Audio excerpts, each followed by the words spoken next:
Respire fundo, pegue seu livro, ajeite os fones de ouvido e permita que o caos se revele a você. Mergulhe fundo, pois o caos te espera. Caos condensado de Phil Heine.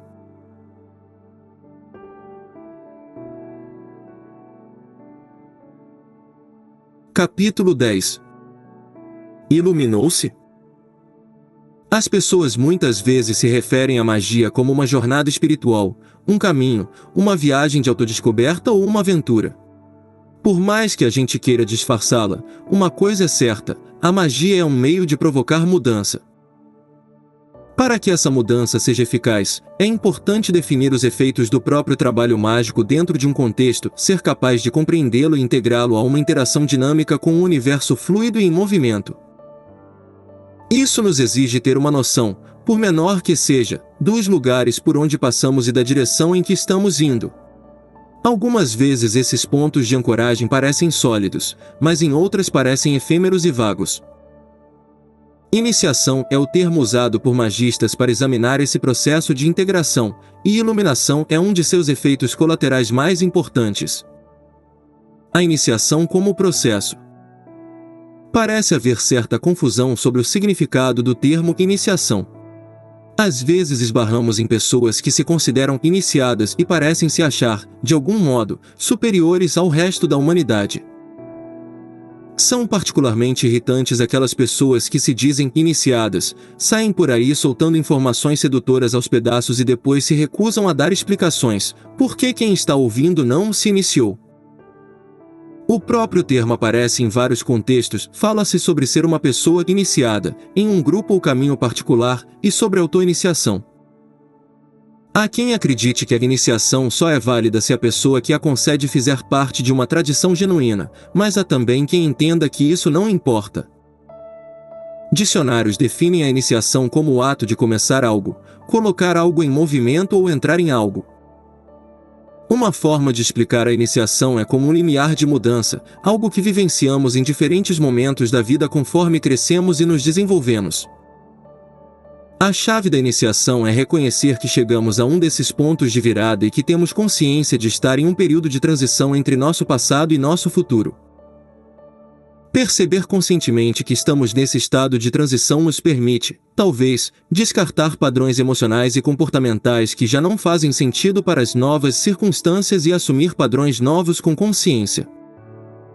O que os livros de magia muitas vezes esquecem de enfatizar é que a iniciação é um processo. Ela não é única, podendo acontecer várias vezes ao longo da vida.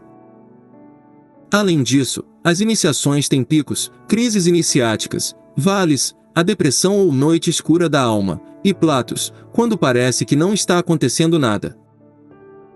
Tomar consciência dos próprios ciclos de mudança e de como enfrentá-los é parte central de qualquer processo de desenvolvimento ou de abordagem à prática da magia.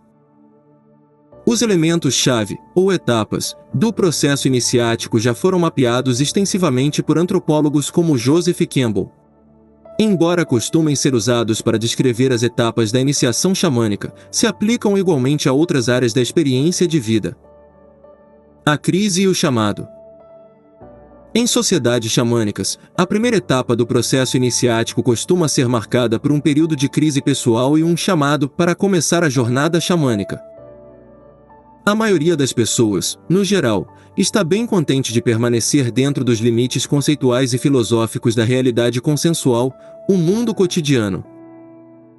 Para um indivíduo no começo de uma jornada iniciática, a crise pode vir como uma visão poderosa, em sonhos, ou como um sentimento profundo, e muitas vezes perturbador, de precisar descobrir o que está além dos limites da vida normal.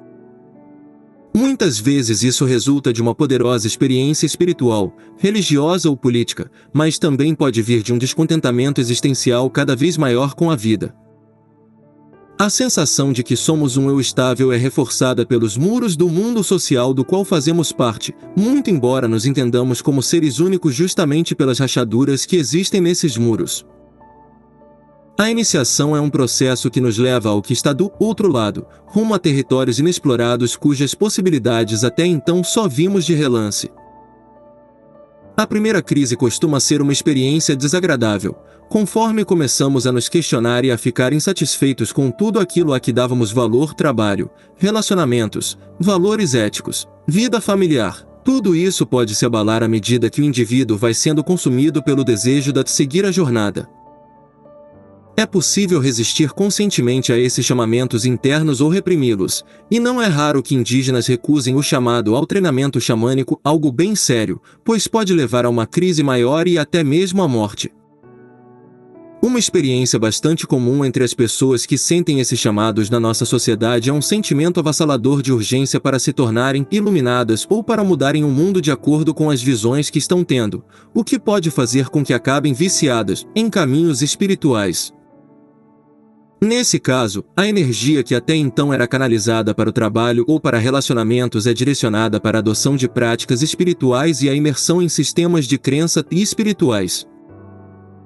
O indivíduo recém-desperto pode ser tão chato e enfadonho, mesmo sem querer, quanto uma pessoa que tem adotado um sistema de crenças messiânico, seja ele político, religioso ou espiritual. Nessa etapa do ciclo, muitas vezes é difícil compreender a reação de familiares, amigos e outras pessoas, que podem não simpatizar com esse novo rumo ou com as mudanças no estilo de vida da pessoa.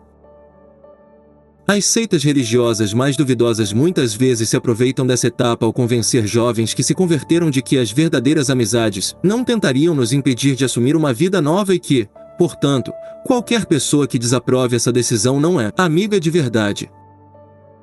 Há uma variedade imensa de seitas que conseguem converter jovens que estão em períodos de transição, quando saem de casa, por exemplo, e se deixam fisgar por um sistema de crenças ou valores que ameniza suas incertezas sobre o mundo.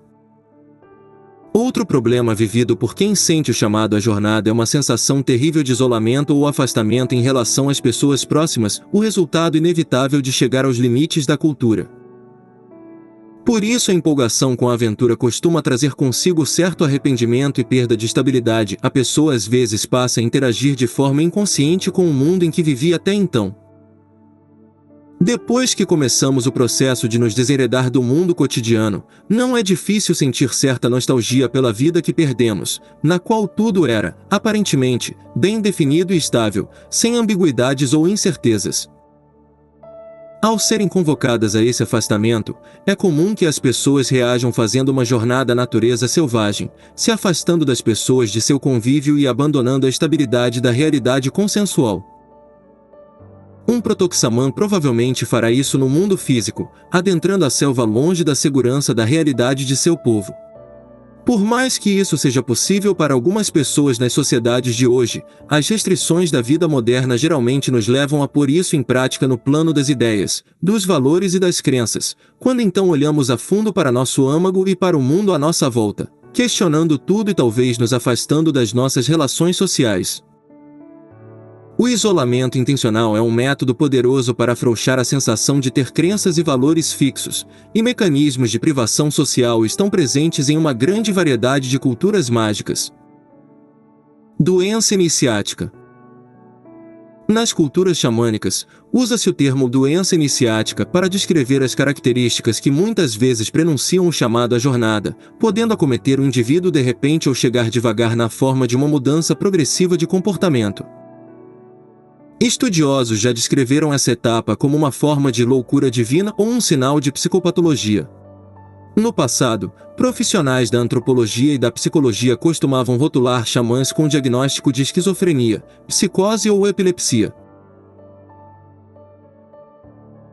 Mais recentemente, entusiastas do xamanismo e da antipsiquiatria no Ocidente reverteram esse processo e passaram a afirmar que as pessoas ditas esquizofrênicas, psicóticas ou epiléticas seriam protoxamãs.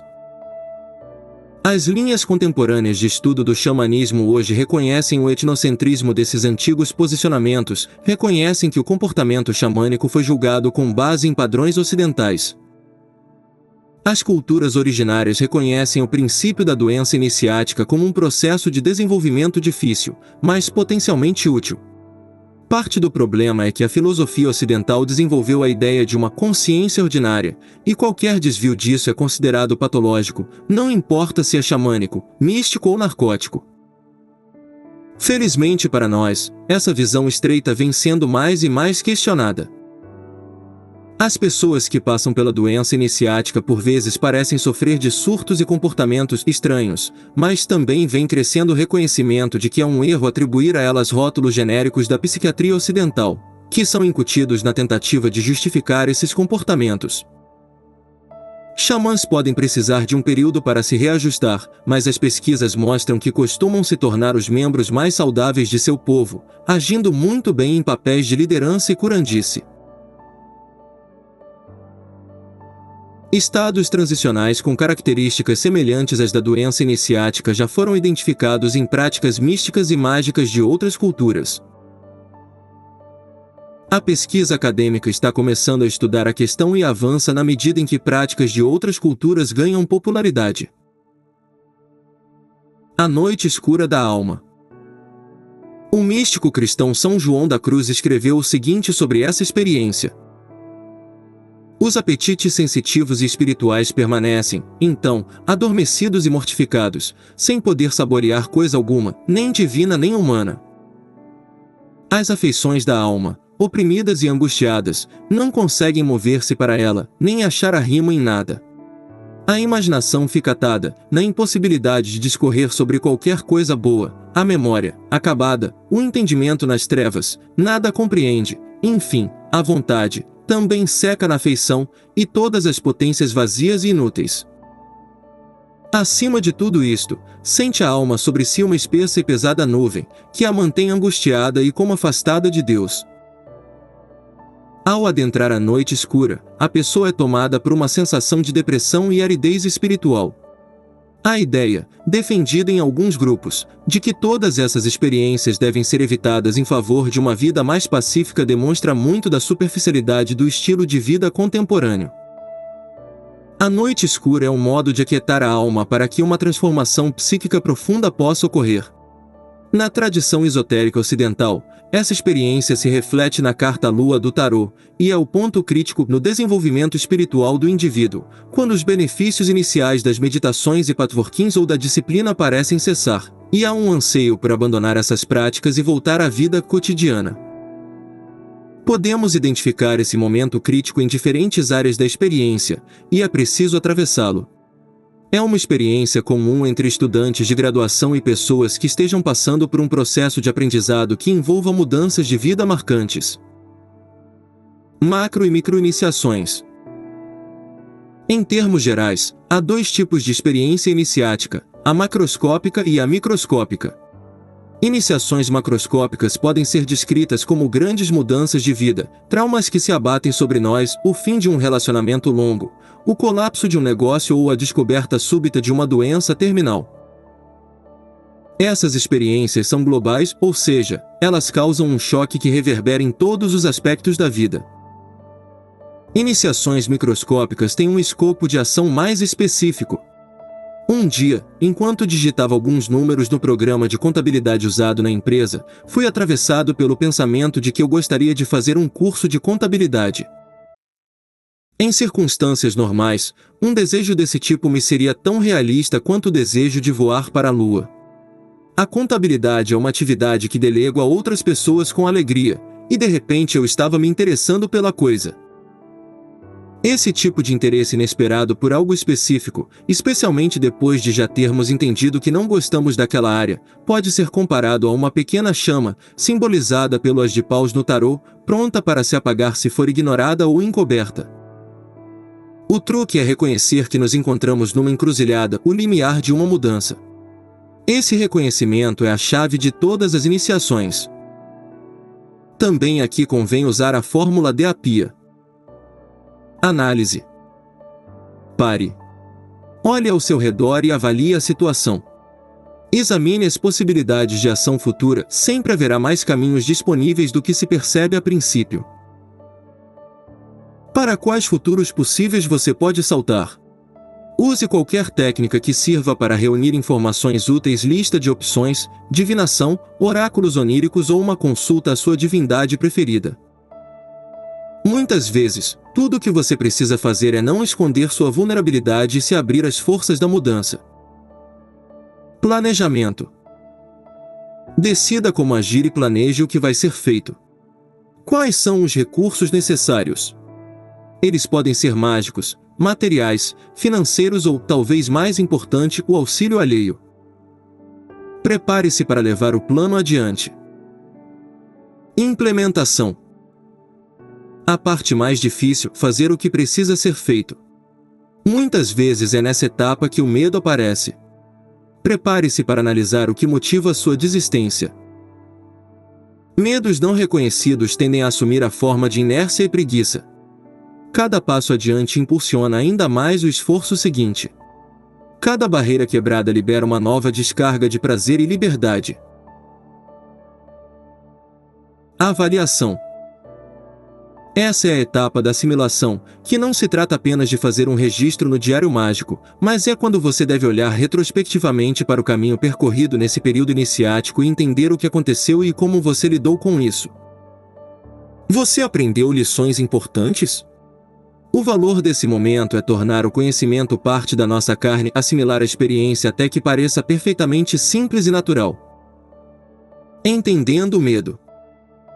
Estados iniciáticos trazem consigo graus variados de medo. Uma das características de iniciações macroscópicas é que, de repente, nosso repertório de estratégias para lidar com as coisas se torna inútil.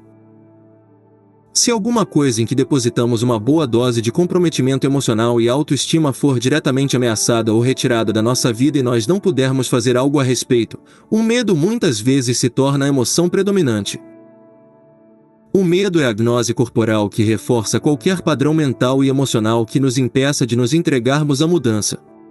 O medo é basicamente um estado excitatório que ativa no sistema nervoso autônomo nosso reflexo de luta ou fuga.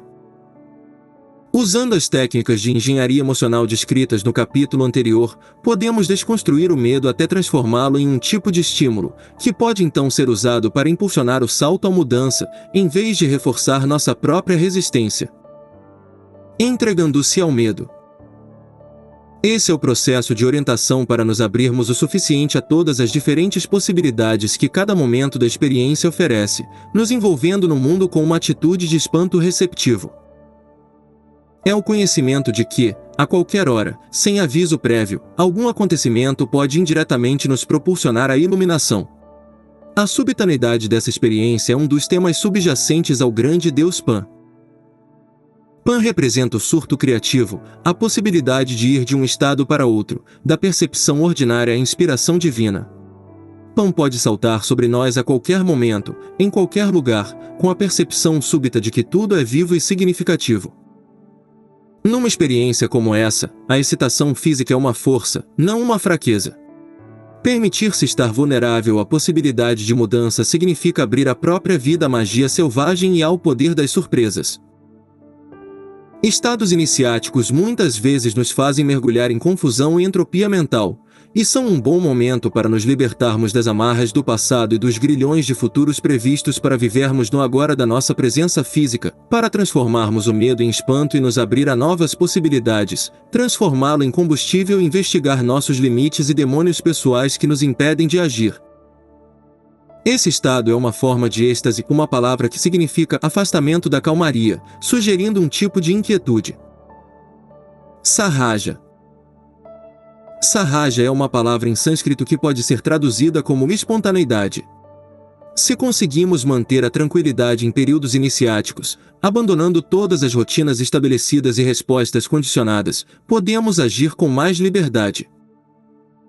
Os períodos de iniciação podem ser vistos como janelas de oportunidade para realizar grandes avanços em nosso trabalho interior.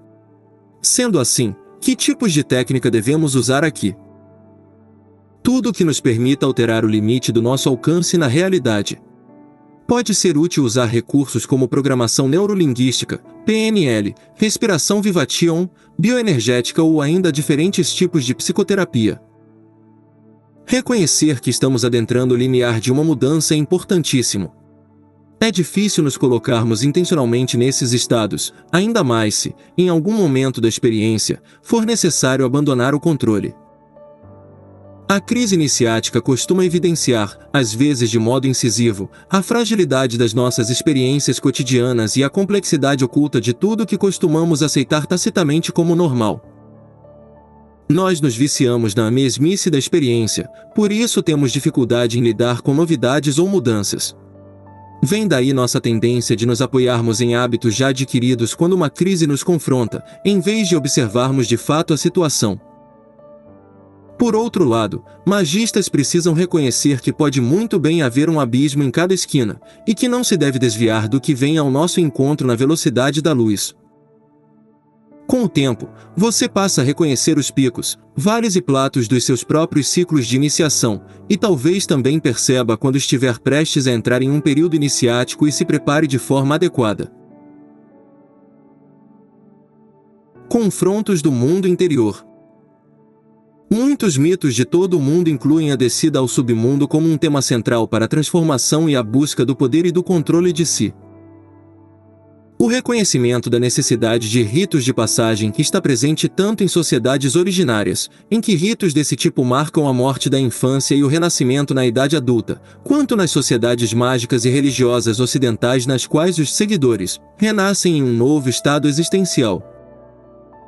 A morte por desmembramento, por exemplo, é um tema fortemente recorrente nas culturas xamânicas, quando espíritos dilaceram protoxamãs e arrancam-lhes a carne para depois reconstruir-lhes o corpo, geralmente com partes adicionais, como um osso ou órgão extra, ou um cristal, indicando que agora são algo mais do que eram antes. Em algumas culturas, como no ritual de Shodhya do Tantra tibetano, a experiência do desmembramento é uma meditação voluntária, ao passo que em outras é uma experiência involuntária, ainda que bem compreendida. Esse tipo de transição não é incomum nas abordagens ocidentais de desenvolvimento mágico, tanto como técnica usada intencionalmente quanto como experiência, aparentemente, espontânea que resulta do trabalho com um sistema de crenças em particular. Eu mesmo já fui queimado vivo em uma pira funerária de Kali, e mais recentemente Morrigan arrancou meu olho. Descidas periódicas ao submundo são uma fase necessária no ciclo de desenvolvimento pessoal, sendo associadas também à psicologia profunda. Segundo a tradição esotérica ocidental, uma das etapas fundamentais do confronto iniciático é o encontro com o habitante do limiar. Em termos menos prosaicos, essa expressão se refere à experiência de compreendermos o abismo que existe entre, de um lado, a ficção que o ego cria sobre si, de outro, nós como verdadeiramente somos. Para chegarmos a isso, precisamos permitir que a luz entre nos cantos obscuros de nós mesmos e aceitar nossas limitações, pontos cegos e fraquezas pessoais como aspectos pelos quais devemos nos responsabilizar. Reconhecer que somos essencialmente responsáveis por todos os nossos aspectos, especialmente aquelas partes que não queremos aceitar, é um passo inevitável da jornada iniciática. Não é raro que as pessoas passem anos nessa etapa, ou que voltem a ela de novo e de novo. É preciso atravessar essas provações, ou elas retornarão para nos assombrar na forma de complexos obsessivos, demônios, que crescem até terem poder sobre nós. Há uma miríade de técnicas, entre exercícios mágicos e ferramentas terapêuticas que podem ser usadas ativamente para examinar esses complexos, mas o cerne da provação é quando começamos a nos enxergar. Em culturas xamânicas, o isolamento físico do indivíduo em relação ao resto do povo é reforçado por provações físicas como jejum, privação de sono e exposição ao calor ou frio rigorosos, técnicas poderosas para produzir estados alterados de consciência. O ciclo iniciático pode ser comparado a uma cobra que troca de pele. Nós também devemos nos preparar para abandonar velhos padrões de pensamento, de crença, sobre nós mesmos e o mundo, e de comportamento que já não são apropriados para a nova fase do nosso desenvolvimento. Ao alcançarmos a etapa iniciática da descida ao submundo, também descemos até a mente profunda, aprendendo a confiar na nossa intuição para entender o que é certo para nós, em vez de tomar aquilo que nos disseram ser o correto. Conforme o processo iniciático vai se tornando cada vez mais intenso, chegamos a um ponto em que nos isolamos, física ou mentalmente, e em graus variados, do mundo social e começamos a arrancar as camadas do nosso mundo pessoal, até que o mundo mítico se torna soberano em nossa consciência, talvez de modo intensamente mais real do que era antes. Quando abrimos as comportas do mundo mítico, descobrimos que a mente profunda fala conosco usando o que na psicologia é conhecido como imagens autossimbólicas, isto é, símbolos que refletem nossas agitações internas, que podem muito bem ser entidades ou espíritos de sistemas de crença mágicos ou religiosos que assimilamos conscientemente, mas também podem surgir de forma espontânea a partir da mente profunda. Essas entidades, não importa a sua fonte, podem se tornar nossos primeiros aliados ou guias pelos mundos interiores aos quais descemos. É comum vermos nos relatos de iniciação xamânica que as pessoas que serão iniciadas são testadas de várias maneiras por guias e ajudantes espirituais que acabam se tornando entidades aliadas. Essas entidades, por sua vez, podem ser convocadas para ajudar o novo ou a nova xamã em seu retorno do submundo, caso passe no teste.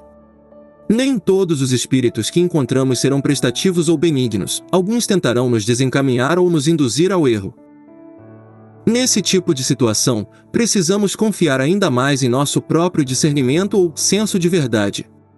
Fantasmas são famigeradamente imprevisíveis, e um irmão mais velho uma vez me disse para tomar cuidado com espíritos que anunciam uma falsa alvorada sob a lua escura. Um tipo particular de falso guia com o qual é importante tomar cuidado são os espíritos que nos dizem que somos misticamente iluminados, muito além de qualquer iluminação atingida por outra pessoa, e isso são partes do ego tentando se salvar da destruição. Talvez você tenha que superar alguns desses espíritos, não tanto no sentido de derrotá-los em combate astral, mas reconhecendo que eles não têm poder sobre você, que você compreende suas formas de sedução e não se deixará abalar. O perigo aqui diz respeito à necessidade de tentar lançar luz sobre o máximo possível de complexos enterrados. Os falsos guias espirituais tentarão seduzir você para que alimente esses complexos e acabe se enredando neles. Guias e ajudantes espirituais assumem diversas formas e figuras. Nem sempre suas mensagens são óbvias, e talvez só façam sentido em retrospecto, mas também não podemos esperar que tudo nos seja entregue de bandeja. Existem relatos de guias espirituais que fazem a pessoa iniciada passar por um período complicado a fim de testar sua força, por assim dizer. Espíritos poderosos não costumam gostar de xamãs que não correm riscos nem encaram as dificuldades para superá-los. É complicado atravessar esse período, mas se você mantiver sua integridade e aguentar firme, verá que as recompensas valerão muito a pena. Muitas vezes guias vão mostrar caminhos secretos pelo submundo e locais de poder que você pode acessar posteriormente. Em algumas tradições ameríndias, xamãs descem de vez em quando ao submundo para aprender o nome dos espíritos que, ao serem trazidos à luz, podem ser colocados em máscaras ou outros objetos rituais. Outro benefício da etapa de provações é que realizamos um mapeamento do mundo interior, obtemos, ou verificamos, um plano simbólico dos mundos interconectados que formam o universo. A cultura ocultista ocidental nos proporciona diversos mapas de rotas universais, sendo a árvore da vida apenas o exemplo mais conhecido. Mas esses mapas tendem a se complexificar muito rapidamente, o que talvez seja reflexo de uma tendência cultural de rotular e classificar tudo com detalhes. O interessante e intrigante sobre o uso de mapas dos mundos interiores é que podemos metaprogramar a mente profunda para aceitar vários mapas diferentes, fazendo surgir imagens e símbolos correspondentes. Na nossa tradição, a principal maneira de transmitir esses mapas, aliás, transmitir qualquer conhecimento esotérico, é a palavra escrita, e não a tradição oral ou a comunhão psicoativa com o manancial de práticas, ideias e símbolos de um povo, que é a rota mais comum entre xamãs. Vale lembrar que todos esses mapas vieram de algum lugar, mais provavelmente de provações iniciáticas dos primeiros xamãs, e depois acabaram condensados em estruturas mais definidas. A iluminação. O ápice da experiência iniciática é a morte e o renascimento, com a subsequente iluminação. O fato de essa experiência ser comum a todas as religiões de mistério, aos sistemas mágicos e a muitos movimentos seculares sugere que ela seja uma das manifestações essenciais do processo de mudança na psique humana. Milhares e milhares de pessoas já empregaram diferentes psicotecnologias e desenvolveram seus próprios psicocosmos em busca de iluminação, o que faz dela um objetivo extremamente desejado no mundo inteiro.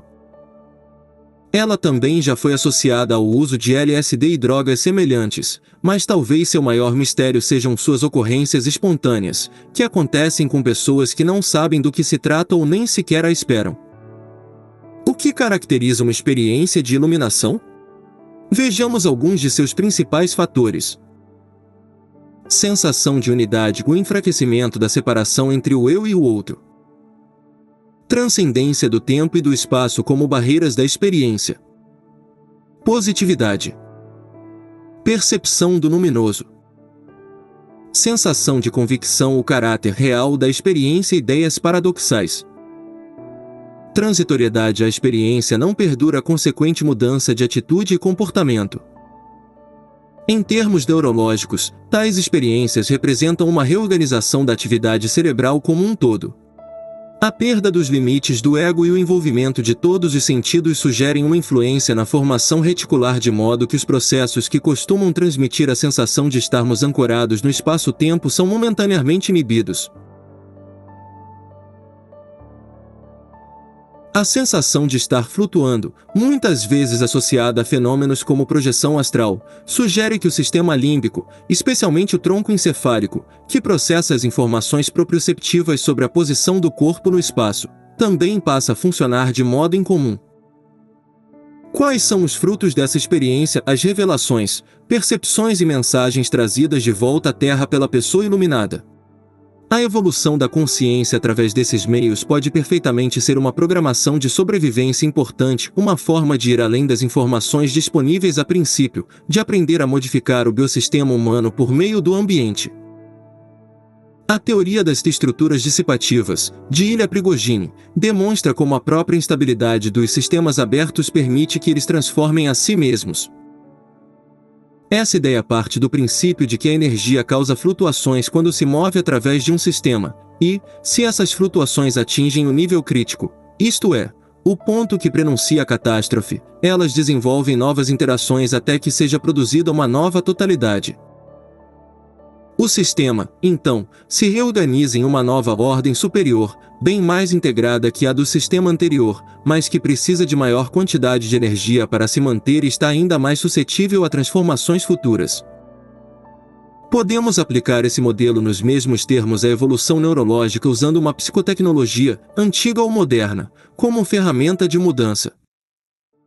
Os principais estágios do processo parecem ser mudança, crise, transcendência, transformação e predisposição a mudanças futuras. Além disso, o termo iluminação já é significativo por si só. Há relatos muito bem documentados de indivíduos que viram de forma espontânea ou durante uma viagem de ácido a eclosão de uma luz acima da própria cabeça, e a fonte desses relatos é bastante diversa, indo de jornadas xamânicas à experiência de Paulo de Tarso, ou São Paulo. De forma semelhante, a experiência de nascer de novo é central tanto no xamanismo quanto nas religiões e nos sistemas mágicos. O velho eu morre e dá lugar a um novo eu que renasce do refúgio de percepções e padrões destruídos, um processo muito bem conhecido em culturas nas quais predomina uma única realidade mítica.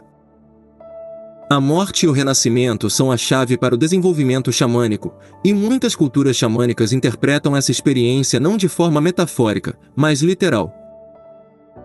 As pesquisas na área da psicologia estão apenas começando a entender os benefícios desse tipo de experiência, que pode ser inquietante e perturbadora para muitas pessoas, sobretudo quando não há um pano de fundo cultural que explique ou compreenda esse processo. Um bom exemplo, que sempre incomoda alguns círculos, é a experiência de morte e renascimento com LSD. Algumas autoridades espirituais no mundo ocidental acreditam que, de algum modo, experiências induzidas por drogas são menos válidas do que as decorrentes de práticas espirituais. Felizmente, essa visão tacanha vem perdendo espaço na medida em que surgem mais informações sobre o papel das substâncias psicoativas no treinamento xamânico. Os benefícios do LSD já foram amplamente divulgados por autores tão diversos quanto Aldous Huxley, Timothy Leary e Stanislav Grof, que também enfatizaram que o ácido deve ser usado em condições controladas, e não de forma indiscriminada, como ocorre tantas vezes nos dias de hoje. É preciso ter em mente que a ação e os efeitos do LSD, assim como de outros psicoativos, dependem imensamente das crenças e expectativas do indivíduo, além de seu condicionamento social.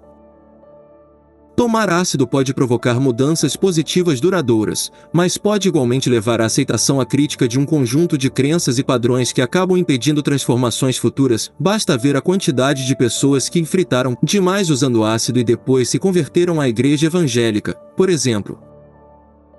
O importante não é tanto a experiência em si, mas o modo como o indivíduo assimila em termos de expectativas culturais.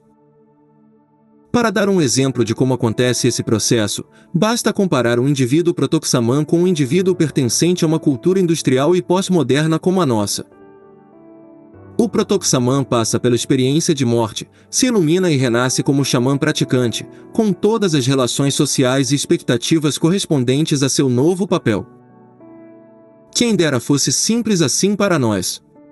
Nosso conjunto de relações sociais é muito mais complexo do que o dos povos originários.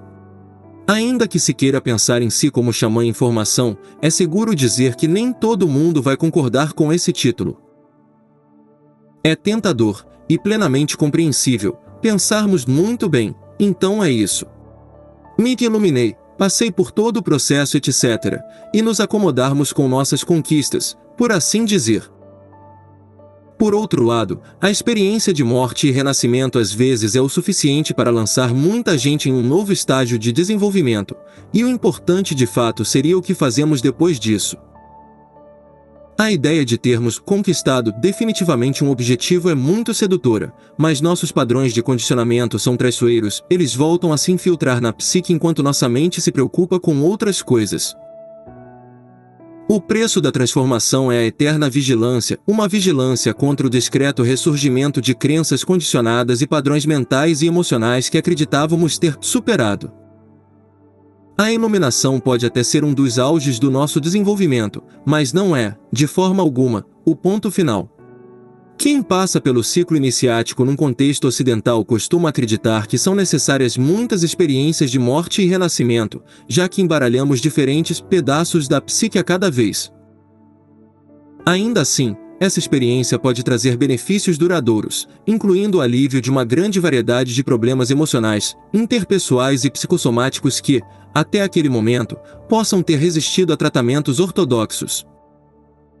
Eu arriscaria supor que a experiência de morte e renascimento é uma forma essencial de aprendizado adaptativo, pois é um processo poderoso de ampliação da nossa perspectiva sobre a vida e da nossa percepção do mundo e dos outros.